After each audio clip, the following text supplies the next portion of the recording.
Karate verse YouTube channel में आप सभी का स्वागत है। और आज हम बात करने वाले हैं बहुत ही मुख्य बिंदु पर। तो सबसे पहला बिंदु है कैसे आरंभ करें।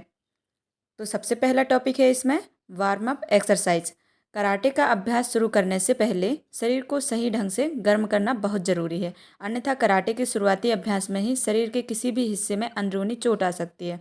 अगर हम सबसे पहले किक यानी पैरों से कराटे का अभ्यास शुरू करते हैं तो हमारे टखने, एंकल, घुटने मतलब नी, जांघों तथा कूल्हों के साथ साथ रीढ़ की हड्डी तक में झटका लगने का खतरा रहता है, जिससे हमारी कमर में दर्द रहने लगता है। इसी प्रकार हम अगर पंच यानी हाथों से कराटे का अभ्यास शुरू करते हैं तो हमारी कुहनी, कंधे, छाती या दायां या बायां हिस्सा, गर्दन, पीठ, पसलियां तथा रीढ़ की हड्डी में झटका लगने का या अंदरूनी चोट पहुंचने का खतरा रहता है। इसके अलावा पैर व हाथ की उंगलियां व कलाई में भी चोट पहुंच सकती है। इसलिए कराटे शुरू करने से पूर्व शरीर को पूरी तरह से गर्म करने की सावधानी जरूर बरती जाए, अन्यथा आप अपने दर्द को लेकर डॉक्टर के पास बैठे रहेंगे और कराटे को भला बुरा कहेंगे। तो पहला टॉपिक है वार्म अप एक्सरसाइज की शुरुआत। ध्यान रहे कि वार्म अप हमेशा नीचे से ऊपर की तरफ या ऊपर से नीचे की तरफ क्रमानुसार ही करनी चाहिए। जैसे कि अगर हम नीचे से ऊपर मतलब पैरों से शुरुआत और सिर पर ख़त्म करते हैं तो सबसे पहले पैरों की उंगलियों, टखने, घुटने, इसके बाद कूल्हे से कमर, पेट, उसके बाद कंधे, कोहनी, कलाई व हाथ की उंगलियों व सबसे बाद में गर्दन तक की एक्सरसाइज की जाती है। इसी प्रकार हम सिर से वार्म अप शुरू करते हैं तो उसका उल्टा करना होगा। सबसे पहले गर्दन, कंधे, कुहनी, कलाई, हाथ की उंगलियां, इसके पश्चात पेट, कमर, कूल्हे, घुटने तक, इसके पश्चात टखना व पैरों की उंगलियों पर ख़त्म करते हैं। और यह सब करने से पहले ध्यान रखा जाए कि 1 से 2 किलोमीटर दौड़ना बहुत ज़रूरी है।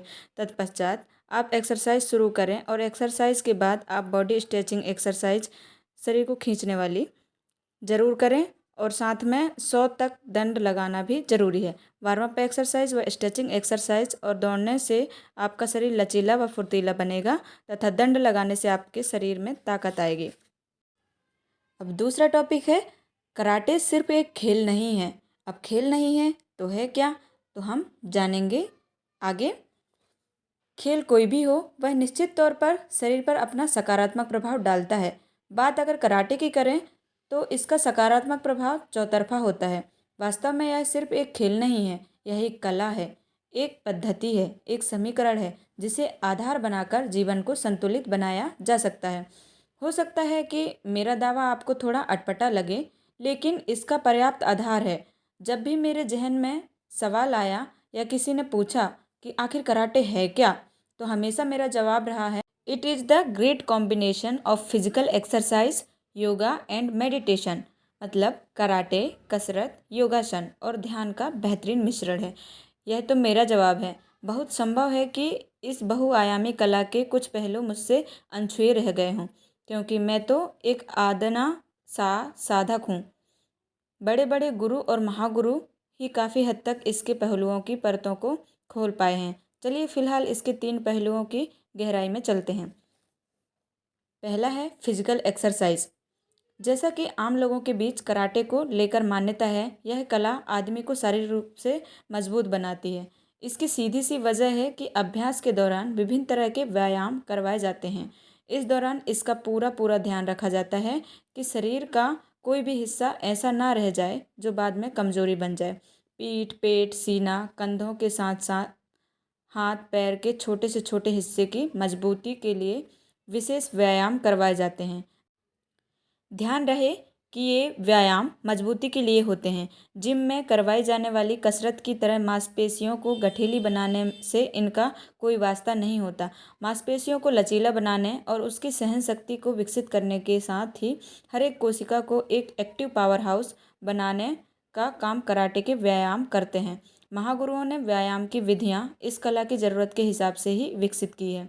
यह भी याद रखना होगा कि इस व्यायाम का अभ्यास गुरु के निर्देशन के बगैर करने से फ़ायदा के बजाय नुकसान हो सकता है। इस तरह के व्यायाम की सुविधा आपको जिम जैसी जगहों पर नहीं मिलेगी। दूसरा टॉपिक है योगा। अब बात करते हैं योगा की। अगर आपने कभी किसी कराटे क्लास को नज़दीक से देखा हो तो लाजिम है कुछ इस तरह के पोस्चर मतलब मुद्रा जरूर नज़र आई होंगी आम लोगों की धारणा के मुताबिक, जिनका सीधा संबंध इस कला से नहीं होना चाहिए। ये पोस्चर कराटे की खतरनाक छवि के मुकाबले एकदम सरल और सहज किस्म की होती हैं।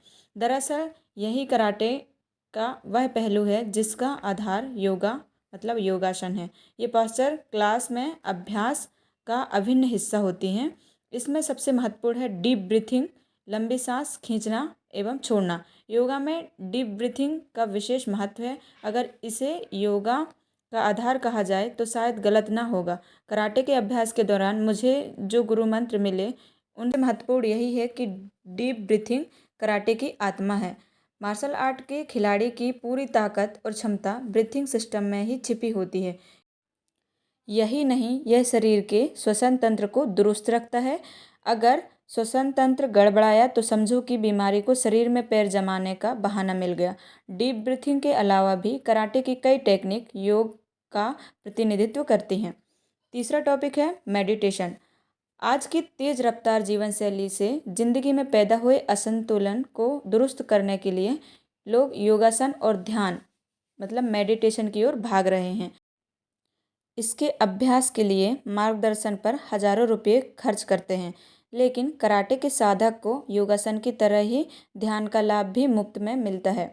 कराटे की कई टेक्निक्स ऐसी हैं जो खुद ब खुद खिलाड़ी को मेडिटेट कर देती हैं। इस श्रेणी में कई टेक्निक को शामिल किया जा सकता है, लेकिन काता bunch of some particular steps का जिक्र ही काफ़ी होगा। कराटे के कोर्स में शुरुआती दौर से अंतिम दौर तक जब तक सीखने की ललक जिंदा हो काता का अभ्यास कराया जाता है। इसमें एक बार में ही कुछ निश्चित स्टेप्स दिखाने होते हैं। यह एक काल्पनिक फाइट की तरह होता है। हर स्टेप को पूरे नियंत्रण, शक्ति, तकनीकी बारीकी के साथ प्रदर्शित करना होता है। यह तभी किया जा सकता है जब खिलाड़ी अपने चारों तरफ की दुनिया को भूल जाए, दिमाग स्टेप की गहराई में डूब जाए, आंखें टारगेट पर हों और शरीर का हर हिस्सा सिर्फ सटीक अटैक या ब्लॉक में बचाव की मुद्रा में ढल जाए। मुझे नहीं लगता कि मेडिटेशन की इससे बेहतर कोई दूसरी सक्रिय मुद्रा हो सकती है। आंखें बंद कर एक जगह जम जाना ही ध्यान नहीं है।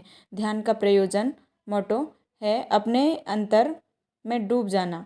कराटे की काता समेत दूसरी कई टेक्निक इस स्थिति में पहुंचने के लिए पूरी तरह सक्षम हैं। अगला टॉपिक है मार्शल आर्ट क्या है। कुछ साथी कराटे, ताइक्वांडो, बॉक्सिंग, जूडो आदि आर्ट सीखते रहने के बावजूद भी या जो नौसिखिए हैं जिन्होंने अभी तक सीखना भी शुरू नहीं किया, अनजाने में इस बात की रट लगाए रहते हैं कि हमें मार्शल आर्ट सीखना है, कराटे, ताइक्वांडो, बॉक्सिंग, जूडो आदि नहीं। अपने विचलित साथियों को बता देना चाहते हैं कि मार्शल आर्ट अलग से कोई आर्ट नहीं है। जो भी युद्ध कला खाली हाथ पैरों से लड़ी जाए वह मार्शल आर्ट के नाम से जानी जाती है, जिसमें judo, karate, taekwondo, boxing, Thai boxing, कुश्ती, कुंग-फू, वुशु, किक बॉक्सिंग आदि शामिल हैं। ये सभी प्रकार की विद्याएं मार्शल आर्ट के अंग हैं, जिसमें कराटे को विश्व भर में सबसे प्रचलित और जरूरी माना जाता है। कराटे ही ऐसी कला है जिसमें हाथ और पैर के अटूट प्रहार से विरोधी के छूने से पहले ही उसे धराशायी किया जा सकता है। कराटे की बहुत सारी शैलियां हैं, जैसे रेन बुनकाई, क्योकुशिनकाई, सितोरियो, गोजोरियो, शोतोकान, वादोरियो आदि। यह जान लेना जरूरी है कि मार्शल आर्ट अलग से कोई आर्ट नहीं है। अगर अलग से कोई आर्ट है तो वह है रेनबुकाई कराटे। रेनबुकाई कराटे ऊपर बताई गई शैलियों में से एक है जिसमें मार्शल आर्ट की सभी कलाओं का समावेश है। यह शैली judo, karate, kung fu, wushu, taekwondo, boxing, kick boxing, Thai boxing, कुश्ती आदि का मिला जुला रूप है, जिसे मिक्स मार्शल आर्ट कहा जाता है। रेनबुकाई का मतलब है वह स्थान जहाँ सभी युद्ध कलाओं का अभ्यास किया जाता है, यानी सभी युद्ध कलाओं का स्थान। अगला बिंदु है कराटे क्या है। हर कोई यह जानने के लिए आतुर रहता है कि कराटे क्या है। अनजान नौसिखिया व्यक्ति कराटे को मार पिटाई और तोड़फोड़ के अलावा कुछ नहीं समझता है। यह फिर कुछ युवा आकर पूछते हैं कि मास्टर जी, आप यह बताइए कि हम 4 से 5 महीने में कितना कराटे सीख जाएंगे और कितने लोगों को मार गिराएंगे या कितनों से टक्कर ले पाएंगे। हमारे हाथ पैर तो अच्छी तरह मजबूत हो जाएंगे ना। पत्थर वत्थर हम भी तोड़ पाएंगे कि नहीं। अच्छा, आप ये बताइए कि आप कितने लोगों को एक साथ मार सकते हैं या काबू कर सकते हैं। आपके पास कौन सी बेल्ट है, सबसे तगड़ी बेल्ट कौन सी होती है। युवा इन्हीं सवालों में उलझे रहते हैं। 1 या 2 महीना जोश खरोश के साथ आकर कराटे करते हैं, फिर जल्दी ही बोर होकर ऊब कर चले जाते हैं। लेकिन कुछ ऐसे भी अनजान लोग होते हैं जो कहते हैं कि अरे हम कराटे क्यों सीखें और अपने बच्चों को क्यों सिखाएं। हमारे पास तो बंदूकें हैं, बंदूक के सामने कराटे क्या करेगा, हम तो मिनट से पहले उड़ा देंगे। कराटे तो धरा का धरा रह जाएगा। आखिर गलती उन भले मानुषों की नहीं है क्योंकि वे जानते ही नहीं कि कराटे क्या है। आइए तो अब आपको बता ही दें कि कराटे क्या है। कराटे वह महत्वपूर्ण व अद्भुत कला है जिसके द्वारा मनुष्य बेहतर ढंग से जीना सीख जाता है तथा जीवन की सही मायनों में पहचान कर लेता है और अपने अनमोल जीवन को सही कार्यों में ढालकर अपने कीमती समय का सही प्रयोग करने के साथ साथ अपने अंदर एक अति सुंदर मनुष्य का निर्माण करता है, जिसका उद्देश्य हमेशा देश और समाज को ऊंचा उठाना होता है, जो प्रेम प्यार की भावना में विश्वास रखता है, हर छोटे बड़े की इज्जत करने के साथ साथ अपनी उनकी भावनाओं का ख्याल रखता है, घमंड को खत्म करके आपसी भाईचारे में मेलजोल बनाए रखने के साथ साथ लड़ाई झगड़ों का विनाश करता है, जो कभी ऊंचे बोल नहीं बोलता, बहुत व्यस्त होने के बाद भी अपने मन और चित्त को शांत रखते हुए अपनी मंजिल की तरफ ध्यान केंद्रित रखता है तथा अपने जीवन में आई कठिनाइयों का सामना दृढ़ इच्छा शक्ति के साथ करता है और अपनी सुरक्षा के साथ साथ दूसरों की सुरक्षा भी करता है। कराटे को जापानी भाषा में कराते कहा जाता है। कराते, करा का मतलब खाली, ते का मतलब हाथ, यानी खाली हाथ। वह कला जो खाली हाथों से लड़ी जाती है उसे कराटे कहते हैं। खाली हाथ से यह भी मतलब है कि हमारे हाथ में कुछ नहीं है, मतलब यह कि हम नौसिखिए हैं, हमें कुछ नहीं आता। इससे हमें घमंड का एहसास नहीं होगा, जिससे हमारे हृदय में स्वच्छता रहेगी। इस प्रकार हम दूसरे व्यक्तियों के साथ अधिक पारदर्शिता के साथ पेश आएंगे और अपने को नौसिखिया मानते हुए उच्च ज्ञान प्राप्त करने के साथ साथ आगे की तरफ बढ़ेंगे। कराटे उस गर्म पानी के समान है जिसके नीचे आग जल रही हो। जब तक आग जल रही है तो पानी गर्म रहेगा और आग बुझा दी जाए तो पानी ठंडा हो जाएगा।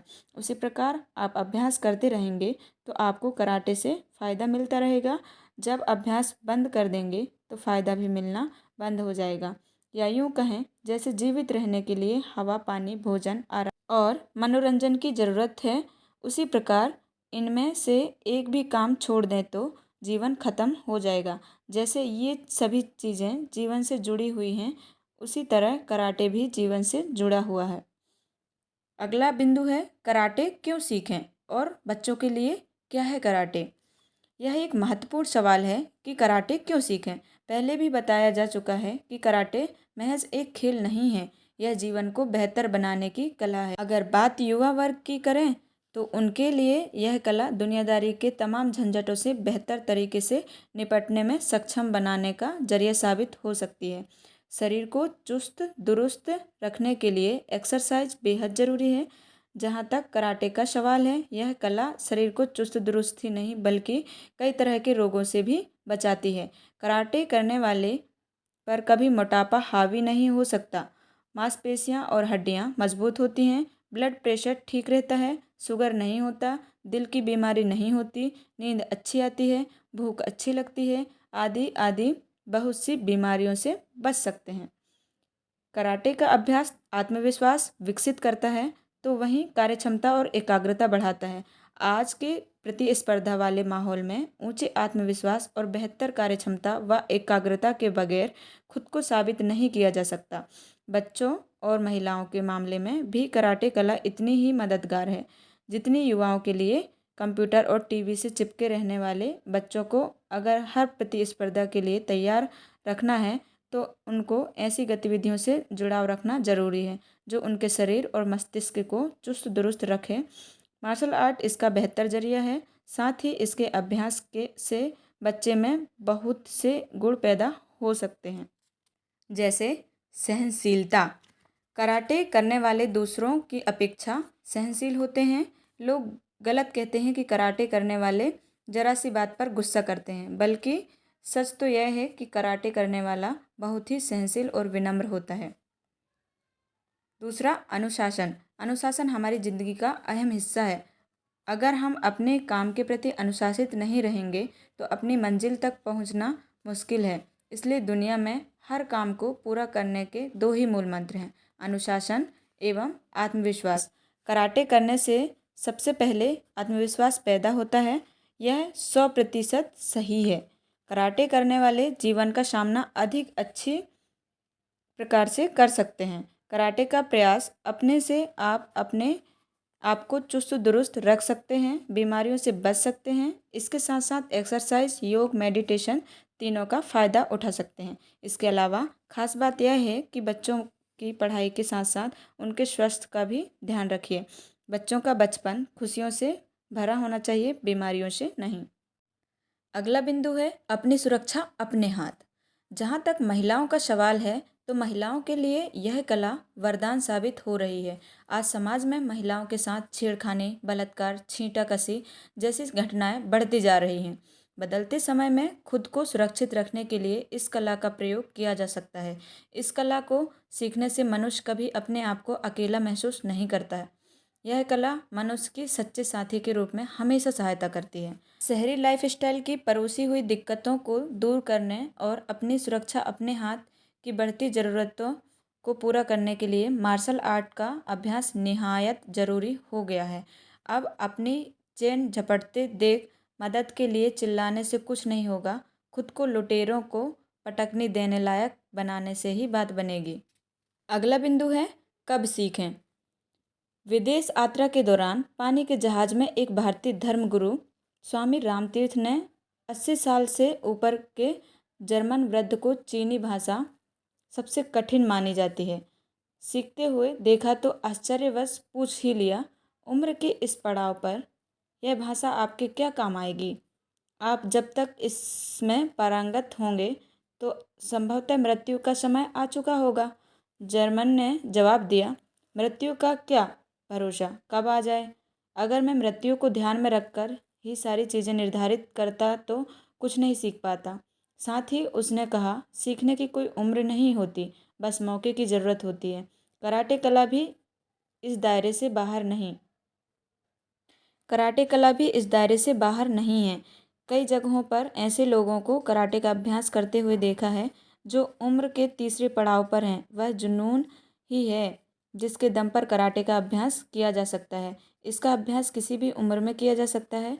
उम्र के हिसाब से ही प्रैक्टिस का स्तर तय किया जाता है।